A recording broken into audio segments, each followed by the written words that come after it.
এইবাৰ আমি সিদ্ধান্ত লৈছো যে আমাৰ ছোৱালীবিলাক যেতিয়া 11 পঢ়িব 12 পঢ়িব প্ৰত্যেকজনী ছোৱালীক আমি তেওঁলোকৰ বেংক একাউণ্টত আমি নিযুত মইনা আঁচনি দিছো আমি ইউনিভাৰ্চিটিত যোৱা ছোৱালীবিলাকক আমি নিযুত মইনা আঁচনি দিছো মোক লৰাবিলাকে খুধি থাকে যে মামা আমাৰ কাৰণে একো নকৰে নেকি এইবাৰ আমি নতুনকৈ সিদ্ধান্ত লৈছো যে বিএ পাস কৰাৰ পিছত এক বছৰ লৰা ছোৱালীয়ে যাতে চাকৰিৰ ইন্টাৰভিউ দিব পাৰে ইন্টাৰভিউৰ মাসুল দিব পাৰে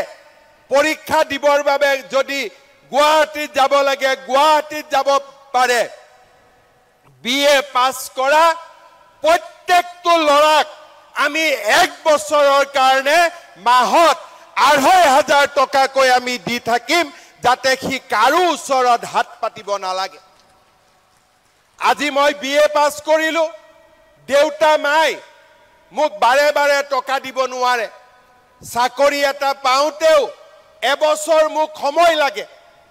আৰু এই গোটেই বছৰটো আমাৰ চৰকাৰে সেই লৰাজনৰ বেংক একাউণ্টত আমি ২৫০০ টকাকৈ আমি দি থাকিম আপুনি বিচৰা বাতৰি পাব কেৱল নিউজ 18 এপত নিউজ 18 এপ ডাউনলোড কৰিবলৈ স্ক্যান কৰক এই QR কোড গুগল প্লে ষ্টৰতো পাব এই নিউজ 18 এপ